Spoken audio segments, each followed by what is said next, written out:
Last time we are discussing about the vector product of vectors, and vector product of two vectors is a vector quantity whose magnitude is equal to the product of magnitudes of two vectors and sine of smaller angle between them, and its direction is given by right hand screw rule or right hand rule.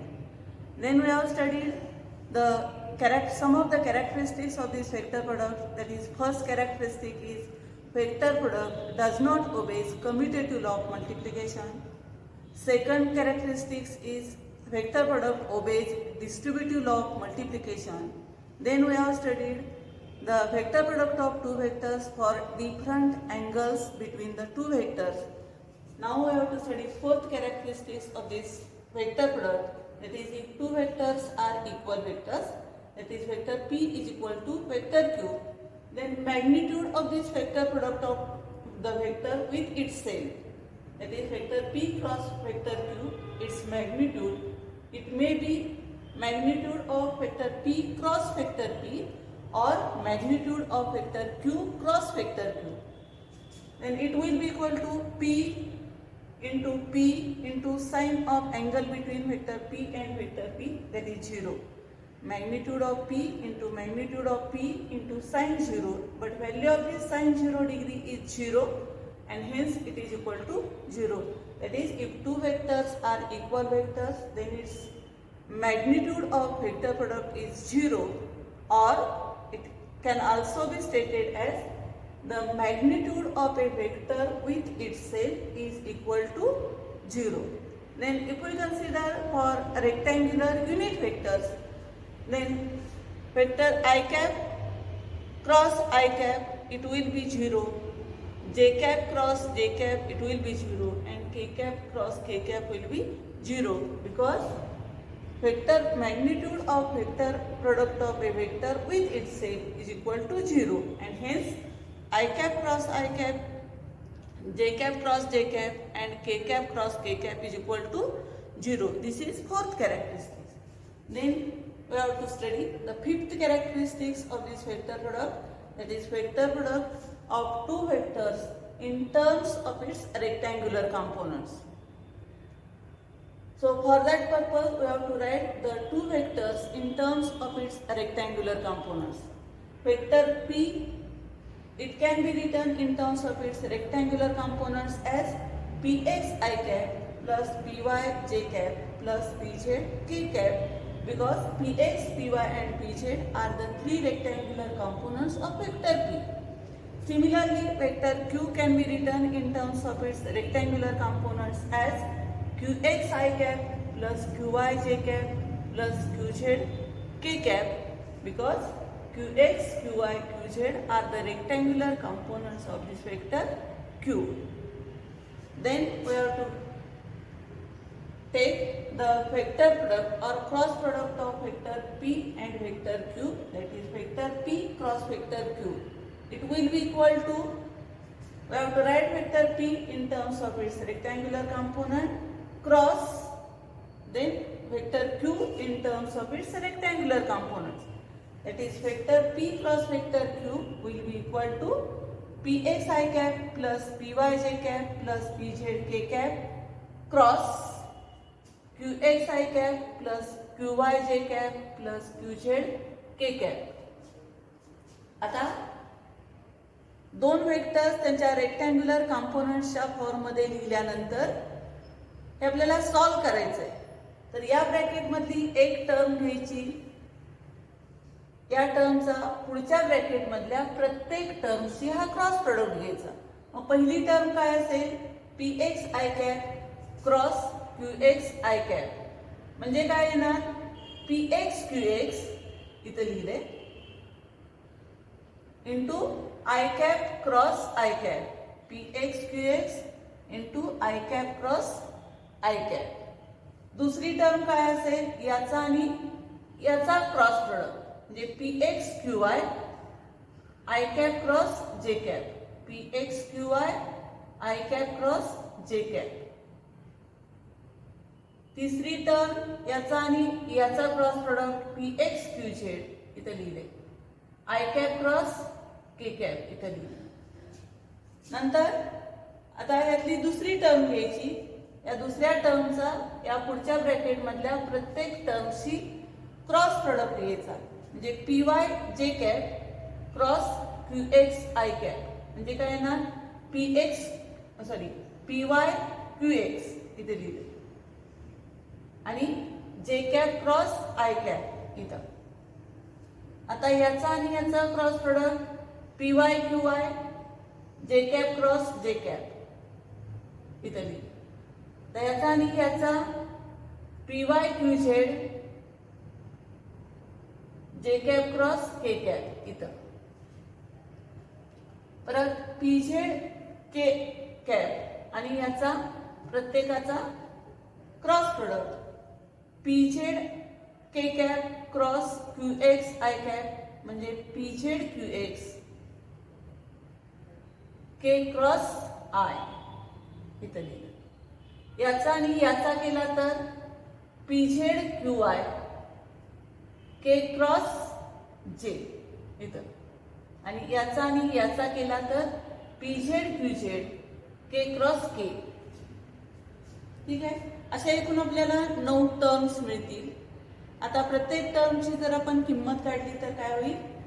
आपल्याला माहित आहे I cross I ची किंमत 0 म्हणजे हे सगळं 0 होईल. जे क्रॉस जे ची किंमत 0 म्हणजे हे सगळं 0.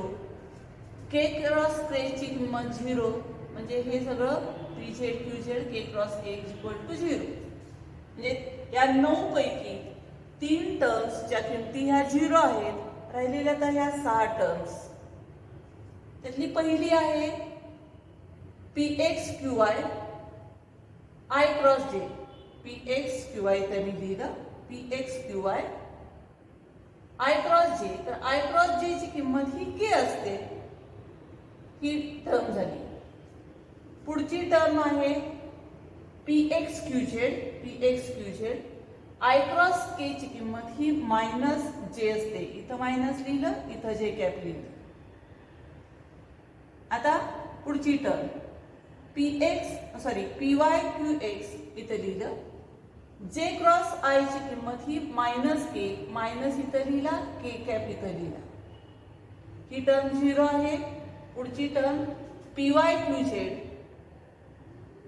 पी वाय क्यू झेड इथं लिहिला आणि जे कॅप क्रॉस के कॅप ची किंमत ही आय कॅप असते.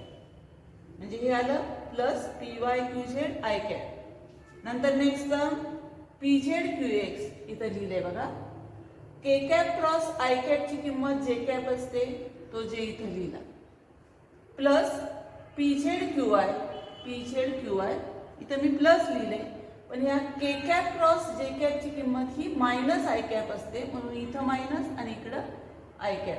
अशा एकूण आपल्याला 6 टर्म्स मिळाल्या. तर या 6 टर्म्स मध्ये 2 टर्म्स ह्या आय कॅपच्या आहेत ही आणि ही. या 2 टर्म्स ह्या जे कॅपच्या आहेत आणि या 2 टर्म्स ह्या के कॅपच्या आहेत. आयच्या टर्म्स एकत्र घेतल्या, जेच्या टर्म्स एकत्र घेतल्या, केच्या टर्म्स एकत्र घेतल्या तर आय कॅप इंटू ब्रॅकेट काय येईल बघा. आयची टर्म इथं आहे पी वाय क्यू झेड. इथं ब्रॅकेटमध्ये पी वाय क्यू झेड आणि इथं आयची टर्म ही निगेटिव्ह आहे P Z Q I minus P Z Q I. नंतर जेच्या 2 टर्म्स आहेत इथं आणि इथं. ही पॉझिटिव्ह टर्म अगोदर जे cap into bracket positive term अगोदर घेतली P Z Q x. P Z Q X आणि इथं minus P X Q Z इथं लिहिलं. नंतर केच्या टर्म्स ही एक आहे आणि एक प्लस आहे एक मायनस आहे. प्लस के कॅप कॉमन काढला पी एक्स क्यू वाय इथे लिहिला minus P Y Q x. आता या स्टेप मध्ये मी थोडासा चेंज करते. आय ची टर्म्स पॉझिटिव्ह आहे, जे ची निगेटिव्ह करते आणि के ची पुन्हा पॉझिटिव्ह. फक्त जेला निगेटिव्ह साईन असणारी टर्म केली. हे आय कॅप इंटू ब्रॅकेट हा ब्रॅकेट आहे असं लिहिलं. फक्त जे प्लस जे कॅपच्या ऐवजी मी मायनस जे कॅप कॉमन काढला. मायनस जे कॅप जर कॉमन काढला तर ही निगेटिव्ह टर्म होईल आणि ही मात्र निगेटिव्हची पॉझिटिव्ह होईल. म्हणजे इथं काय होणार plus P X Q Z इथं लिहिलं आणि minus P Z Q x. एवढाच चेंज केलाय. Plus K cap into bracket, हा ब्रॅकेट आहे असं इथे लिहिला, चेंज एवढाच केलाय. प्लस जे कॅपच्या ऐवजी मी इथं पुढच्या स्टेपमध्ये फक्त मायनस जे कॅप कॉमन काढला.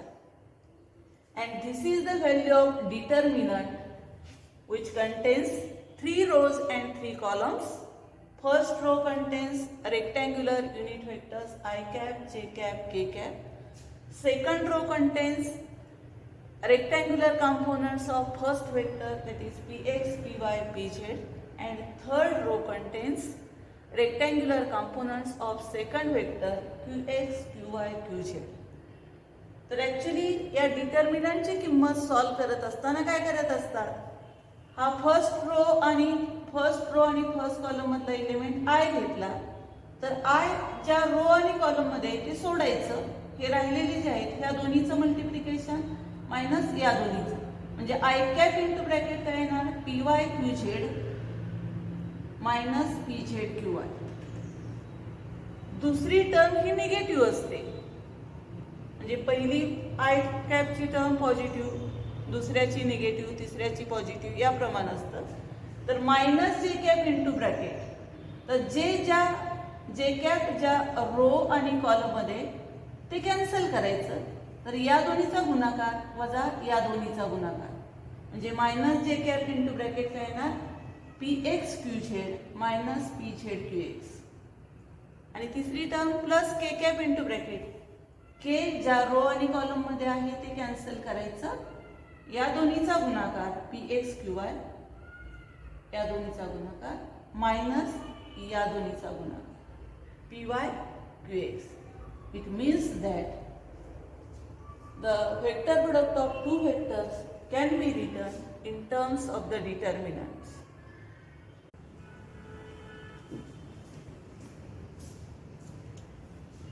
Now we have to study the sixth characteristics of this vector product of two vectors. That is, the magnitude of vector product of two vectors is numerically equal to the area of the parallelogram whose adjacent sides represents two vectors. म्हणजे काय, तर if we consider two vectors are represented by two adjacent sides of the parallelogram. That is, if we consider this as the vector P, this as the vector Q, O, A,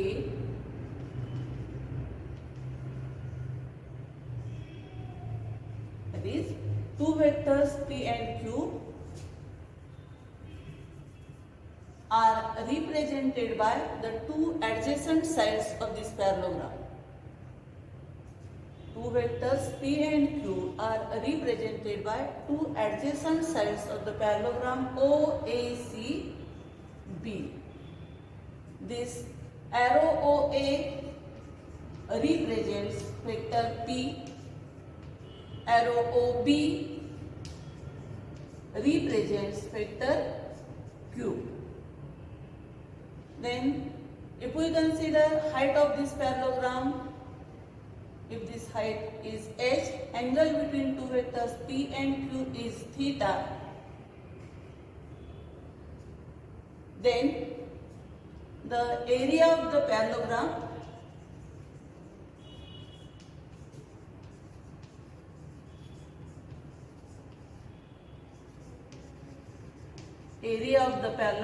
OACB is equal to base into height.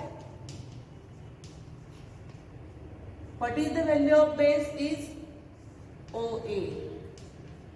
If we consider this height is represented by BD, then height is BD. आणि आता ह्या height BD ची किंमत काय असेल, if we consider this triangle OBD, it is a right angle triangle. तर OBD या triangle मध्ये साइन थीटाची किंमत काय असेल, तर साइन थीटाची किंमत असेल BD divided by OB, that is H divided by Q. म्हणजेच H ची किंमत असणार आहे Q साइन थीटा. BD ची किंमत, BD म्हणजेच H, BD म्हणजे H आहे. तर या BD ची किंमत काय असणार आहे? Q sin theta. OA म्हणजे काय आहे? तर P या वेक्टरचा मॅग्निट्यूड. OA म्हणजे P या वेक्टरचा मॅग्निट्यूड. BD म्हणजे काय आहे? तर Q sin थिटा. म्हणजे एरिया ऑफ द पॅरलोग्रामची किंमत आली PQ sin थिटा आणि PQ sin theta is the magnitude of vector product of two vectors P and Q.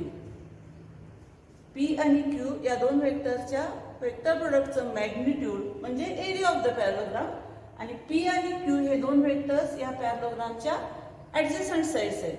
म्हणजे कॅरेक्टरिस्टिक्स काय झाली? तर the magnitude of vector product of two vectors is numerically equal to area of the parallelogram whose adjacent sides are represented by two vectors. Okay, thank you.